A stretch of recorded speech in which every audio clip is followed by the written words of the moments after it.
আসসালামু আলাইকুম রহমতুল্লাহি বারকাত আলহামদুলিল্লাহ ওয়াসসালাতু ওয়াসসালামু আলা রসুলিল্লাহ ওয়া আলা আলিহি ওয়া আসহাবিহি ওয়া বারিক ওয়াসাল্লিম। এখন যে বিষয়বস্তুর উপরে আলোচনা হবে বা হাদিস পড়া হবে সেটা হচ্ছে এই যে একজন মুমিন ও মুসলমানের জীবনে যত বিপদ আপদ মুসিবত দুঃখ কষ্ট ক্ষতি, জানের ক্ষতি, মালের ক্ষতি, ইজ্জতের ক্ষতি, এগুলো আসা স্বাভাবিক। কারণ এগুলো আল্লাহ তাআলা গুনার মাফের জরিয়া রেখেছেন।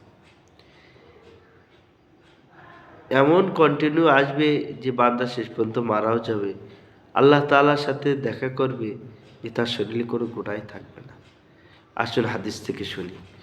আন আবি হুরায়রা রাদিয়াল্লাহু তাআলা আনহু قال قال رسول الله صلى الله عليه وسلم ما يزال البلاغ بالمؤمن والمؤمنة في نفسه وولده وماله حتى يلقى الله ما عليه خطية رواه الترمذي। হাদিস নাম্বার 2399। এই 2399 নম্বর হাদিসের মধ্যে হযরত আবু হুরায়রা রাদিয়াল্লাহু তাআলা আনহু বর্ণনা করছেন যে রাসূলুল্লাহ সাল্লাল্লাহু আলাইহি সাল্লাম ইরশাদ করেছেন, কোন কোন ইমানদার বান্দা ও ইমানদার বান্দির উপরে আল্লাহ তাআলার পক্ষ হইতে বিভিন্ন মুসিবত দুর্ঘটনা আসতে থাকে। কখনোই তাহার জানের উপরে, কখনোই তাহার সন্তানদের উপরে, কখনোই তাহার সম্পদের উপরে।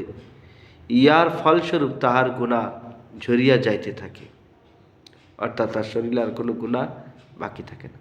অবশেষে যখন তার মৃত্যু হয় তখন সে আল্লাহ তাআলার সহিত এমন অবস্থায় মিলিত হয় বা দেখা করে যে তার কোনো গুনাহ বাকি থাকে না। তিরমিজি শরীফের হাদিস। আল্লাহ তাআলা এই সমস্ত সময় আমাদেরকে সবর ও ধৈর্য ধরার, আল্লাহ তাআলার প্রতি রাজি থাকা তৌফিক দান করুন। কোনো কুবাক্য, কোনো কুফরি কালাম এই সময় আমরা বলে ফেলি, যেন আল্লাহ তাআলা আমাদের মুখ থেকে না বার করেন। এটা আল্লাহ তাআলা আমাদের সকলকে তৌফিক দান করুন। ওই জন্য ইসলাম ধর্মে আছে যে সর্ব অবস্থায় আল্লাহ তাআলার শুকরিয়া আদায় করা। যত বিপদই আসুক, আপনাকে যদি কেউ জিজ্ঞাসা করেন কেমন আছেন, আলহামদুলিল্লাহ। কারণ আল্লাহ তাআলা চাইলে এর থেকে বড় বিপদ দিতেন। ওই জন্যই আমাদের সকলকেই যে আমাদের জানের মাল, জানের নুকসান, জানের ক্ষতি, মালের ক্ষতি, আর আল্লাহদের যে হাদিসের মধ্যে উচ্চারণ করা হয়েছে, পড়া হয়েছে, এদের উপরে সামান্য আল্লাহ তাআলা পরীক্ষা আসবে, এটা কনফার্ম। তার জন্য আমাদের ধৈর্য ধরার জন্য আল্লাহ তাআলা আমাদের জন্য অফার রেখেছেন, আমাদের গুনাহ মাফ করে দেবেন, এমনকি নিষ্পাপ করে দেবেন।